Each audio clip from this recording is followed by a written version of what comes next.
Okay. Thank you for coming for this presentation today on Amazon Kinesis. My name is Ryan Waite. I'm the General Manager for the Data Services Group at AWS. Data Services is a collection of 5 teams, and one of the teams that work in my group produced Amazon Kinesis. Also with me is DJ Krishnan, who's our Senior Product Manager, and he'll be talking in the second half of this presentation.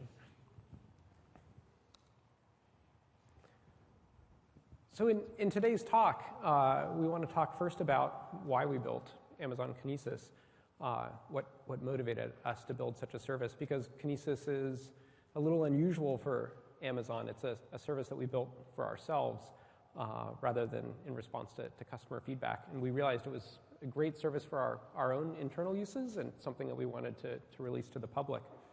We'll talk about what we can do with it, how it actually works, and we'll then talk about how we connect Kinesis into other systems. So first, let's get started. The motivation for Kinesis was, one of them was the metering service. Metering is an internal AWS service responsible for capturing every time a customer does some sort of operation with AWS. So that could be something like reading a record out of DynamoDB. It could be serving content out of CloudFront. It could be writing a file into S3. Any one of those operations would generate a metering record. The metering service right now processes about tens of millions of records per second. It's several terabytes per hour of data, and that data is produced by hundreds of thousands of sources.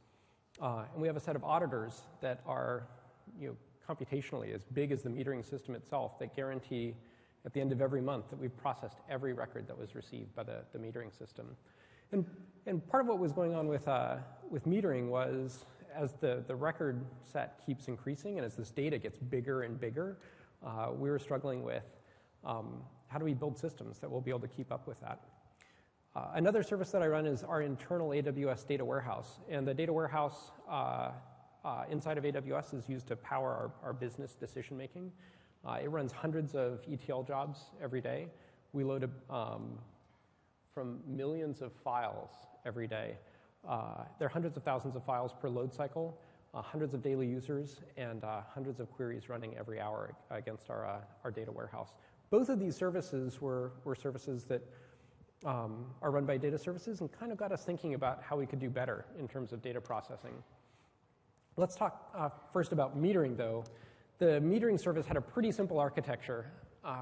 We would have hundreds of thousands of clients pushing data into metering. That data would be received by a front end that would capture every record, validate that the record was well formed, and if it was, it would write it into S3. The data stored in S3 would then be processed every hour by a Hadoop cluster. And we'd then emit those records so that they could be picked up and put into the data warehouse. It's a pretty scalable system in the sense that it works on top of Hadoop. But some of the problems we ran into were that it wasn't elastic, right? Like every time the workload increased dramatically, we had to go and shift the Hadoop cluster. And these were Hadoop clusters that there were hundreds of nodes in these Hadoop clusters. And so making these slight shifts to the number of mappers and the number of reducers in each one of those clusters was a delicate operation and could cause some strange problems for our data processing. So we didn't get the kind of elasticity that we were looking for. We also began to find that our customers were pushing us more and more to provide real-time alerts for how they were using AWS. I don't know how many people here use billing alerts. Okay, great feature if you have a chance to sign up for it. Billing alerts can let you know if your bill has gone above some particular amount. And we were constantly getting this pressure, like how can we do that faster and faster? How can we reduce the lag between when resources were used and when people received an alert about those resources? We also found that our system, as inexpensive as it was still more than we wanted to pay for this kind of service. And we constantly have this push inside of AWS for how can we reduce our costs. And as we reduce our costs, we can keep pushing those savings onto our customers. So how can we reduce the cost of the metering system?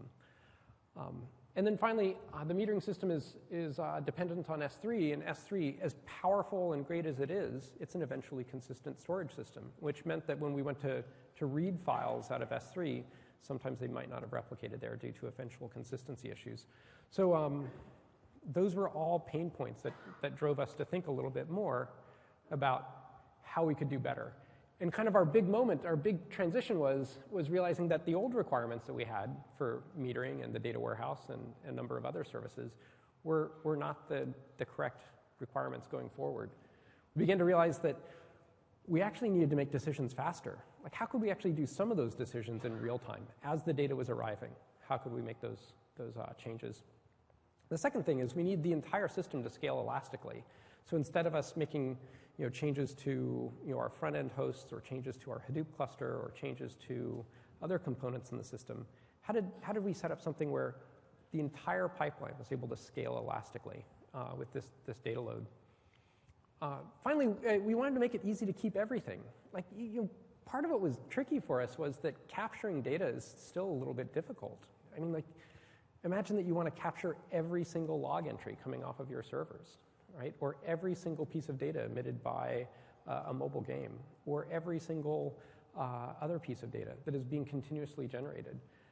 It can be difficult to do that. You might want to build a client that does it. It has to batch up requests. It's then going to do a put into some sort of front end. You have to deal with failures on those devices. There were a lot of things that when you really dug into trying to keep everything and keep it at huge scale actually made it kind of difficult. And so we wanted to make sure we solved those problems. Oh, and finally,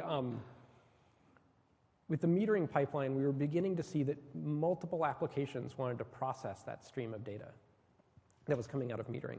So instead of it just being the metering system, which aggregates all of this data and provides it for bill processing, we also wanted to be able to watch that metering load and do other types of processing on top of it in parallel, instead of it just being a single source that was reading that data. And what we began to find was that this process that we were going through is a kind of general process that a lot of data processing pipelines go through. And you can imagine that there are all of these sensors or clients or some other kind of host that are pushing data into some sort of aggregator. That aggregator collects all that data and then hands it off to a continuous processing system. And then it gets put into storage, and then some sort of analytics run on top of it. That actually is the same kind of pattern that we had. And you can see there are a number of different packages that have been put together that solve little parts of this. That you could use Scribe to be able to collect a bunch of log data, and you could push that in and process that data using something like Spark. But 2 years ago, none of these systems really existed. And so we were struggling with what to do. And that got us to looking at what these little pieces of data were that we were trying to collect.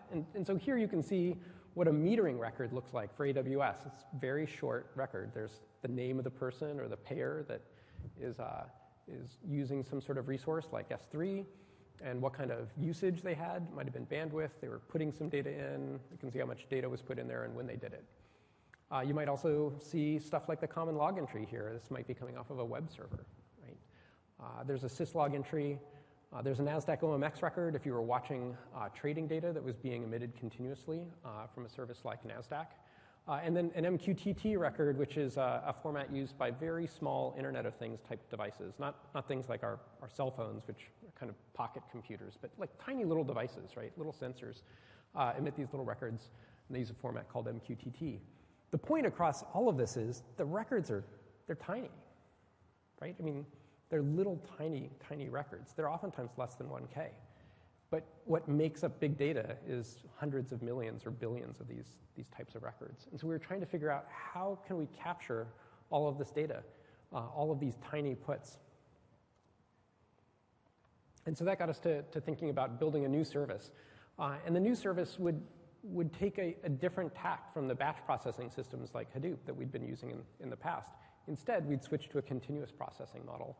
And the way that Kinesis works is it continuously captures high-volume streaming data, stores that data across multiple availability zones, and makes it available immediately for processing. What's interesting about that is that it's a highly consistent storage model, right? So as data comes into it, we replicate it and make it immediately available for processing, rather than using an eventually consistent storage system. So let's talk about what we found as we started talking with customers. About a year ago, we started chatting with some customers to find out how they were dealing with this same kind of transition, this process where they were trying to process more and more real-time data.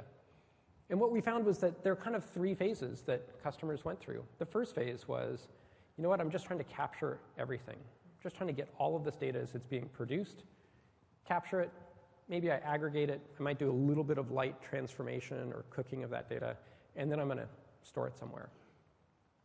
The second phase was being able to do continual metrics or extract KPIs from the data. In this case, I have this big flow of data coming through, and I have maybe a dashboard that's running, and I can see in real time what's going on with my data. The third case was I want to actually start to respond to that data, right? Like I want to have real-time alerts. I want to have processes that kick off immediately when I see certain types of errors or conditions that I want to take advantage of.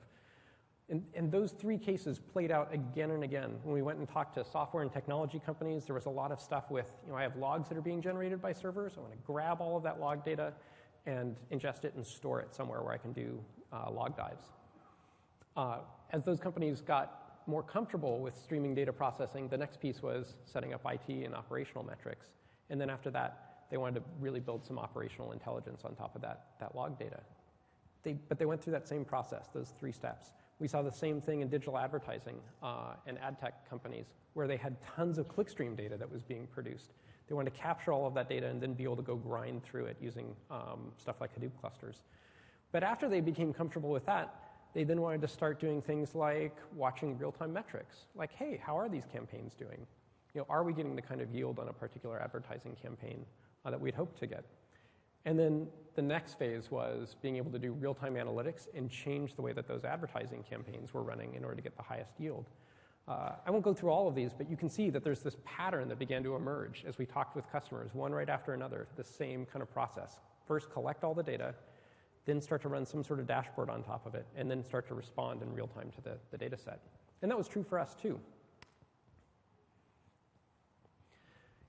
As we dug in, we found out that there was a company called Supercell, which you probably saw something about Supercell today in the keynote that Andy did. Supercell was struggling with exactly this problem. They had very popular games like Clash of the Clans. Show of hands, Clash of the Clans? A few people. Come on, there's some more people than that. There's only like 5 people raising their hands. 2 hands back there. Okay, good. So they had Clash of the Clans running, and they were trying to see in real time what's happening with their customers as they're using these games. And they built a bunch of custom solutions to do that, but those systems would sometimes delay the amount of time it took for them to actually see the data. Like they'd be collecting all this data, and then they'd run it through some sort of big data processing system. And those batch-oriented systems meant that they didn't see the data right away. They didn't see it as it was happening. They would also have this problem where it's hard to build those kinds of systems. Like building systems that are capturing reliably every piece of data generated by hundreds of thousands of handsets is hard, and it required a lot of developer attention. And finally, it meant that they weren't getting real-time insights into what their customers were doing. Same thing was true for Bezo. They're a digital advertising company based here in the Bay Area, and they had this same kind of model where they wanted to get real-time metrics for how advertisements were doing, and they were struggling. They had a store and forward layer that would capture all of this data, aggregate it, and then push it into S3 where it could be analyzed using a Hadoop cluster.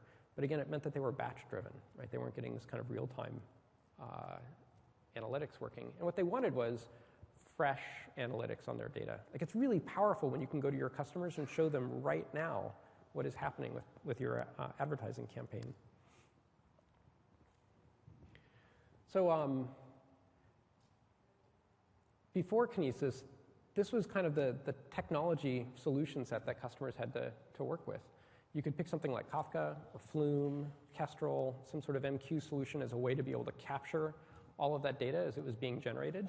These are great solutions, but they have operational kinds of burdens that are associated with them.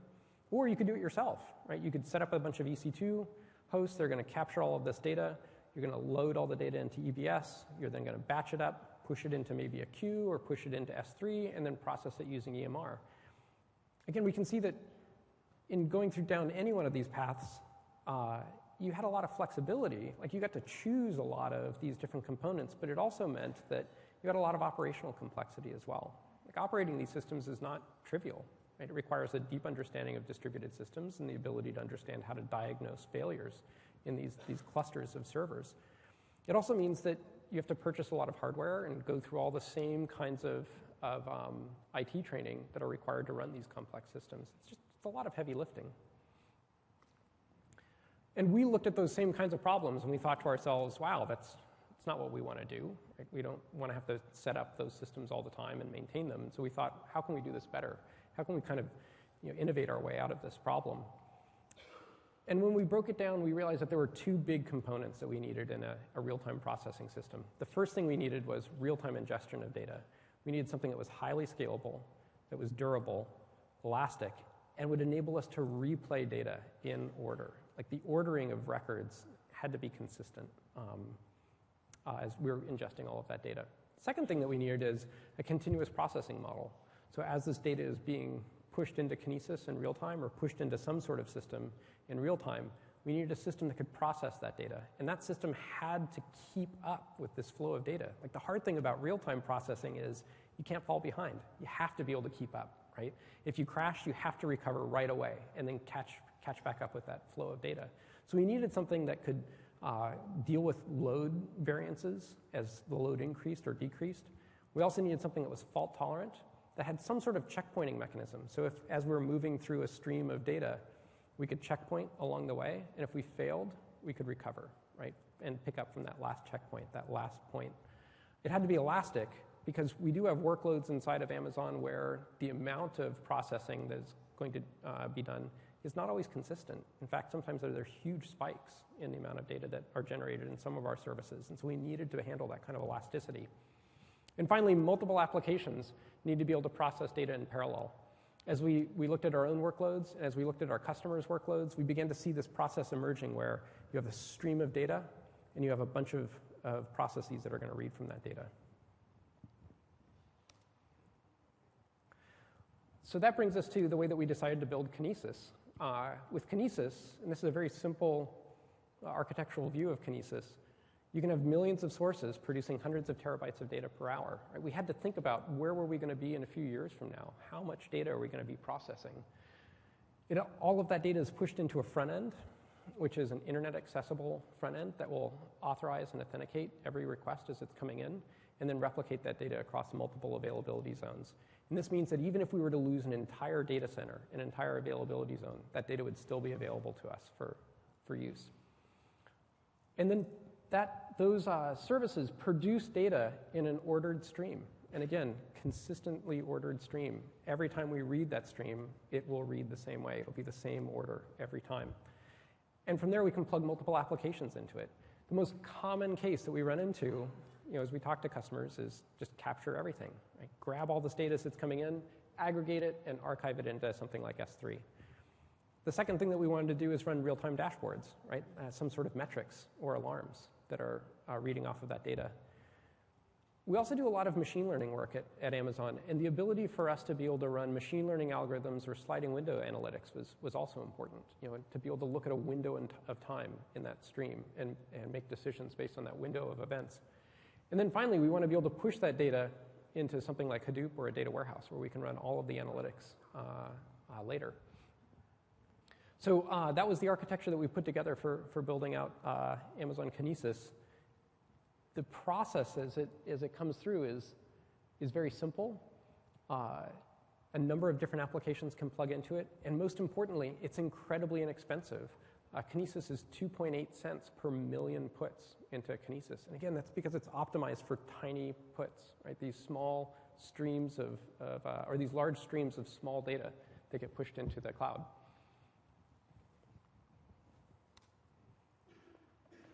So with that, I'll invite Adi up, and Adi's going to provide an overview of some of the internals of Kinesis, as well as how to actually write programs in Kinesis. Thanks, Ryan. Thank you, everybody. Yes.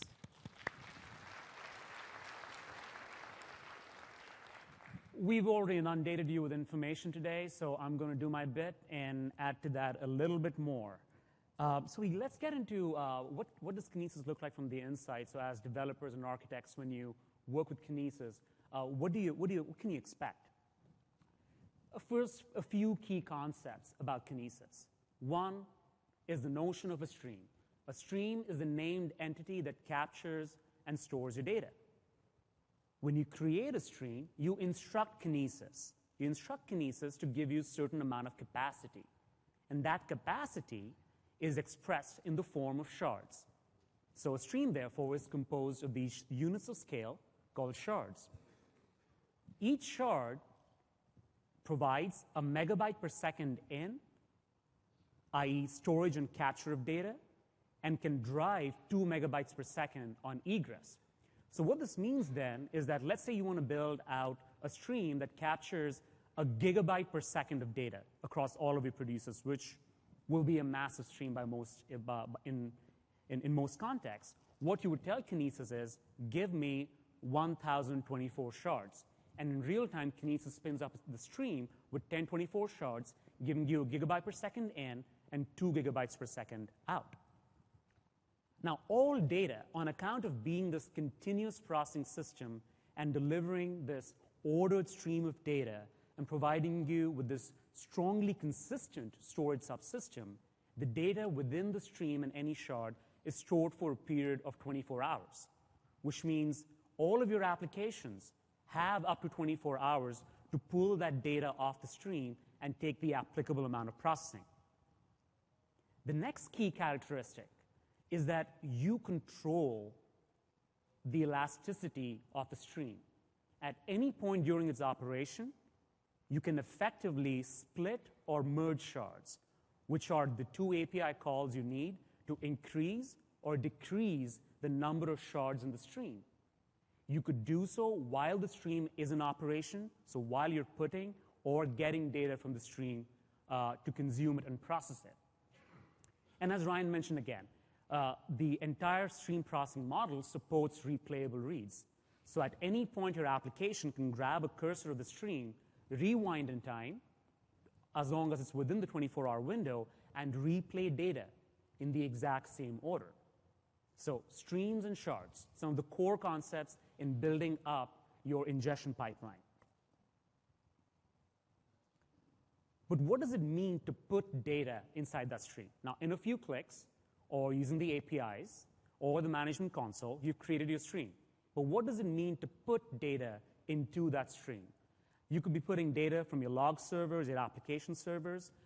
You could be putting data from your application running on smartphones or tablets, or it could be one of those low-power devices running out there in the field. So what would it mean then to put data into Kinesis? A producer puts data using the put record call. The put record call needs 3 parameters. The actual data blob that you want to put in, this might be a log line, this might be a portion of the click stream, this might be an MQTT record, this could be a financial transaction record. You put the data, identify the stream in which you want that data to be placed, and then you supply this concept of a partition key. Now, the partition key is the way in which data is distributed across all the shards in your stream. And how it works is, when you put a data with a partition key, the service generates an MD5 hash of that partition key, which maps to a hash key range, which spans across a shard. So effectively what's happening is we're translating the partition key, which might be something like, this is data coming in from this version of my application running on iOS 7.1. Or you could have a partition key that says, a strategy that says, this is data for my top 10 advertising clients. Or this partition key strategy might say, this is from all my servers that are running in US East. So you control that strategy. And therefore, you control the way data gets distributed across all the shards in your stream. The piece of metadata that Kinesis returns to the producer by way of a successful put call, which, by the way, gets 3-way replicated by default, is this concept of a sequence number. There's a sequence number unique per successful put call into the stream. So I spoke about creating a stream and how it's easy. You could do that right now if you log into your AWS Management Console. And what you'll need to do is type in your stream name, type in the number of shards, and hit create. You would have set up a fully managed service to store and capture all of your streaming data. That's it. 3 clicks and you're done. We provide you with some assistance to size out, well, how big does my stream really need to be? And there's some simple math you can do behind that, or it can get arbitrarily more complex, but there's some help right there on the console to build out your ingestion component of your infrastructure.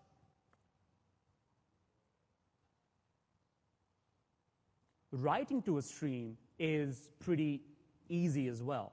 And really all I want to show here is the notion of the put record call with the stream name, the data of choice, and the partitioning key strategy that you've picked for your application or your specific infrastructure use case. So as you can see, you can get data, put any kind of data into Kinesis. And these sources of data change from your server infrastructure, your mobile applications, your devices. And over time, we want to ensure that data from all of your producers of interest, maybe you use Log4j, maybe you use FluentD, maybe you use Flume, maybe you will use any of the other n different ways in which data is being aggregated on your hosts or on your producers.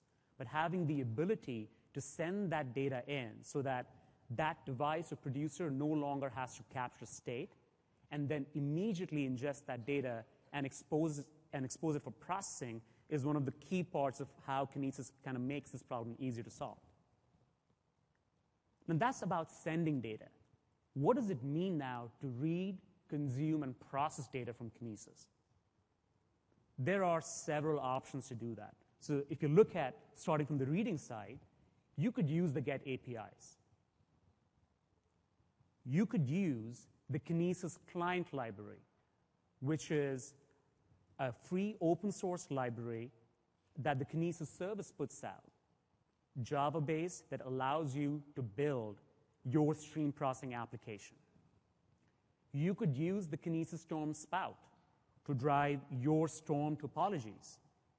You could use the EMR Connector to use your existing EMR clusters to simply read data off the Kinesis streams for you to then apply your Hadoop-based processing on.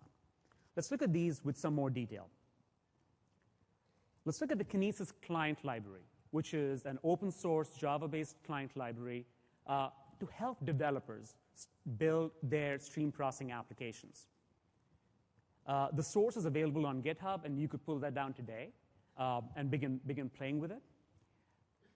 The client library is an intermediary between your business logic and the stream that contains all of your data of interest. Specifically, the client library makes the task of reading from the stream and exposing that data for processing much easier. What the client library does is that it allows you to build out your application, deploy it onto your set of EC2 instances. As application creators and developers, you are in the best knowledge about what EC2 instance or set of instances you should be running your application on. So you build it in and you deploy it on your set of EC2 instances. The application wakes up, you register it with the stream. The client library on the application's behalf will query the stream and understand how many shards do I have in the stream right now. It will then spin up a processing unit called a worker, which is, in effect, an instance of your application, and allocate that to every single shard in the stream. Again, your application does not need to worry about how many shards they're going to be in the stream at any point in time, because remember, you control it. You can change the number of shards in your stream at any point in time.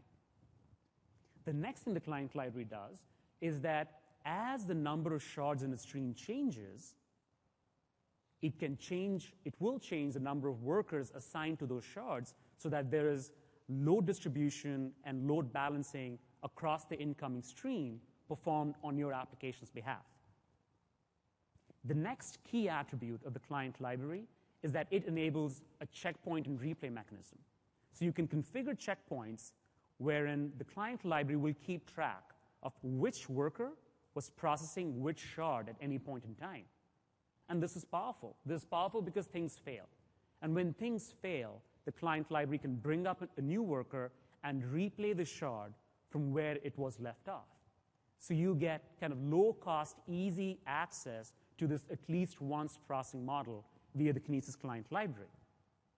And lastly, we wouldn't be talking about these applications if they weren't scaling. And it's highly likely that the application that you build runs on top of auto-scaling groups because you want that scalability and you want to control when and how the application can scale. The client library works in conjunction with the auto-scaling groups. So let's say that your policy is that when my average CPU utilization hits 65%, spin up a new instance.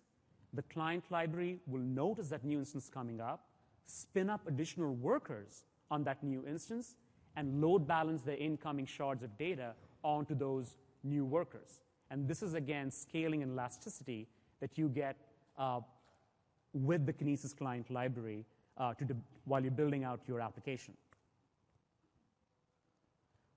This is some very, very simple code. When you create your application with the KCL, you're basically looking to override the iRecord processor interface. And there are 3 specific methods you care about. There's a startup method and a shutdown method. They're relatively self-explanatory. The method that you really care about is your record processor method. That is where the heart of your business processing logic lives. You might have a relatively simple application that gets the data from the KCL, that it exposes it through the interface, and all it does maybe is compress the data. You could have another more complex piece of logic that is actually doing a 5-minute statistical computation on that data. It could get arbitrarily more complex, but your logic lives inside of the record processor method. And the Kinesis client library does a lot of the heavy lifting associated with creating a distributed real-time stream processing application.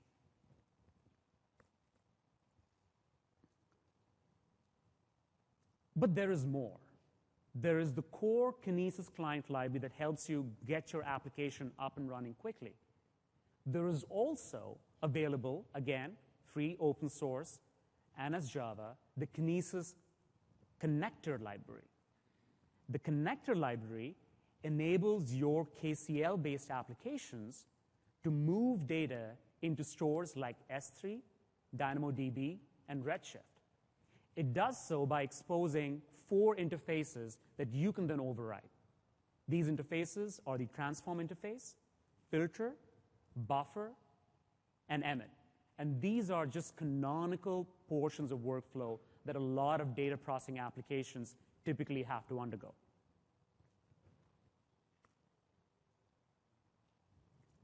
But there is more. We've talked about the Kinesis client library and the connector library as one way to build your stream processing applications. But it might be the case that all the data that is aggregated via Kinesis is then picked up by some application, maybe that runs on-premise in your data center. You could use just the raw GET APIs to pull the data off the Kinesis stream onto your premise where you are running your specific application. Using the Kinesis Storm Spout, you can use your existing Storm topologies to read data off Kinesis streams. And the reason why this becomes interesting is that for lots of developers using Storm, one of the biggest issues is how do I keep my Storm topology or my Storm cluster fed? What is the mode of persistence that'll allow me to prevent my topology from toppling over because of back pressure? Where is that source of elastic replayable data that I don't have to manage as a developer? Kinesis helps solve some of that by being the managed ingestion engine. And by using the Kinesis Storm Spout, you can use your existing Storm topology because the Kinesis Spout will pick data off the Kinesis stream. It will map the shards onto Spout DAS. It will register that onto your existing Zookeeper installation as part of this term topology, and it'll emit Kinesis data records as tuples. And so again, it does some of the basic goodness that a Storm Spout is supposed to do, while you can continue focusing on your core Storm topology logic. This is one of the most recent ways in which customers have been able to read and process data from Kinesis streams directly. About a month ago, the Elastic MapReduce team released the EMR Connector. This is an EMR Connector for Kinesis. This is available in ARMY 3.0.5, and this enables you to use your existing EMR clusters to read and process data off Kinesis streams.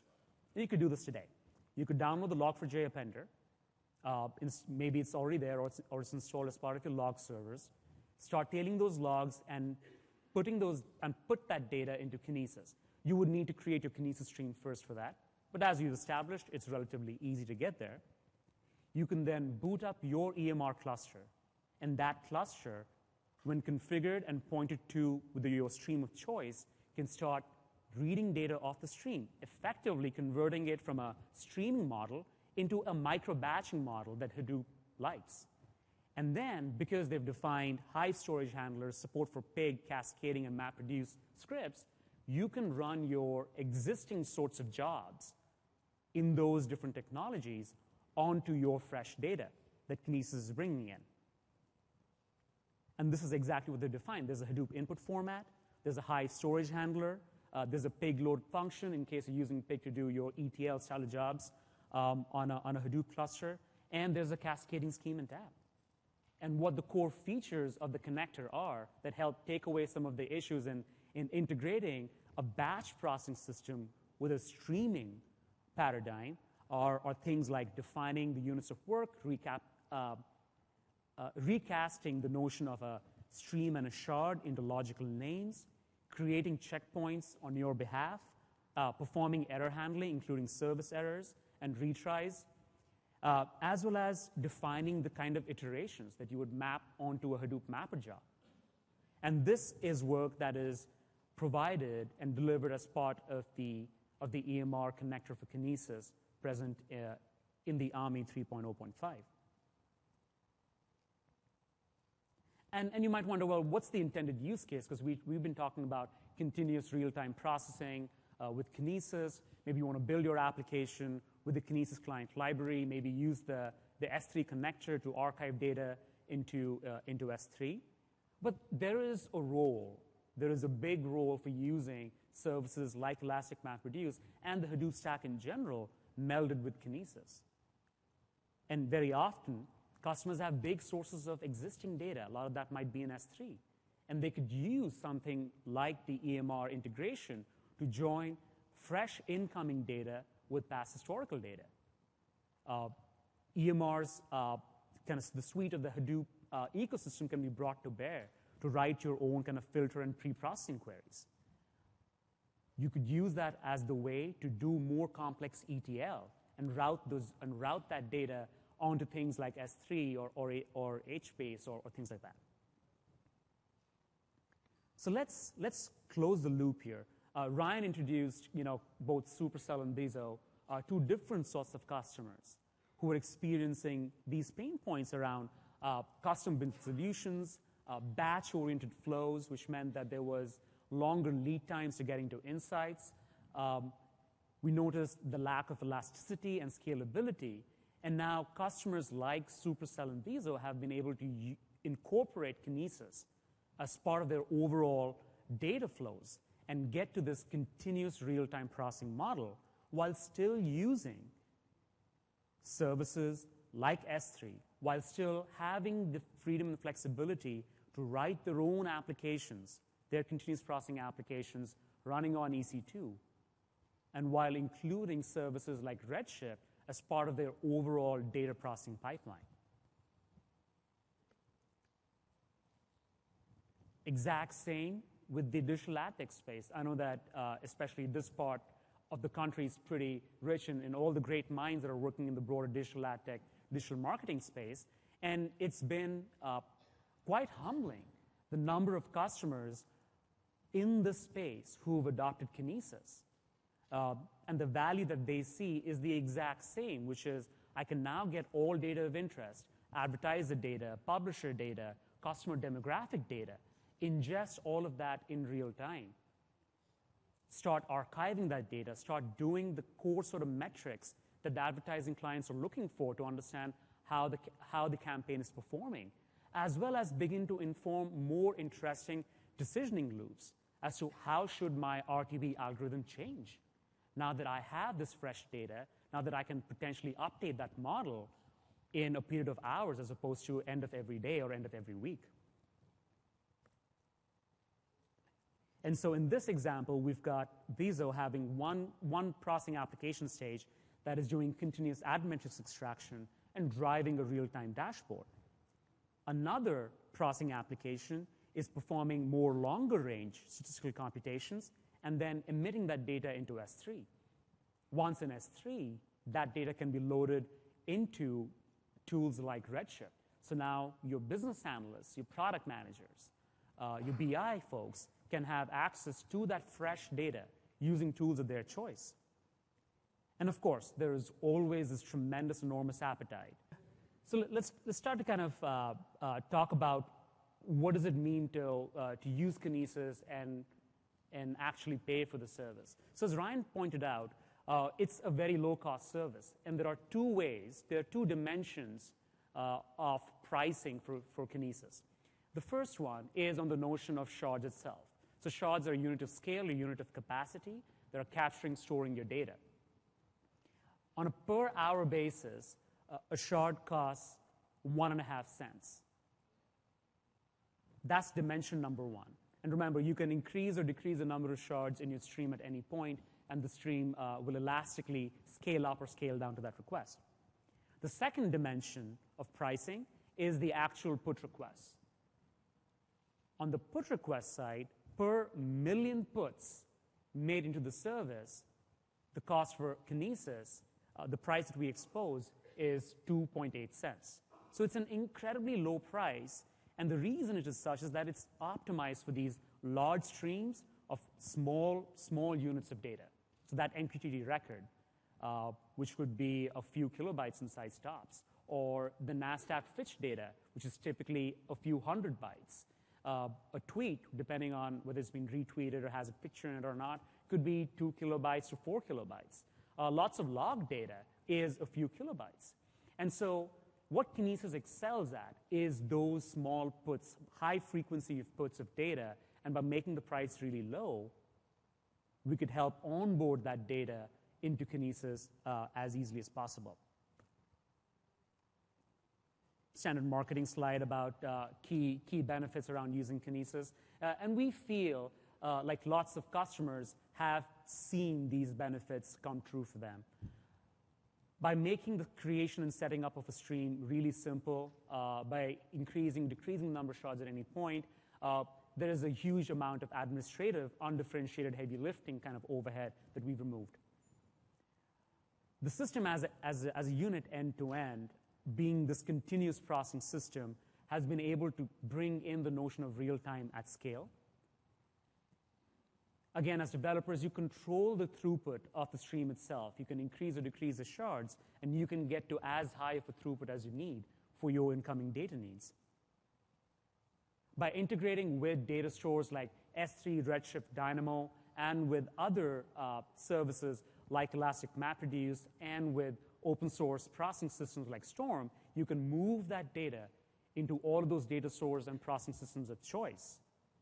If you would rather build your own application, you could do so as well via the Kinesis client library, and you can build those real-time applications. And finally, we talked about the overall low cost for Kinesis. So in closing, try out Kinesis. That's no better way to play than to play with the system and get your hands dirty and see if it lives up to the great expectations that we've set here. Thumb through our developer guide. We love feedback. So, go through it, rip it apart, give us feedback about what we should be doing better, what else we should be building out to help onboard your use case onto Kinesis.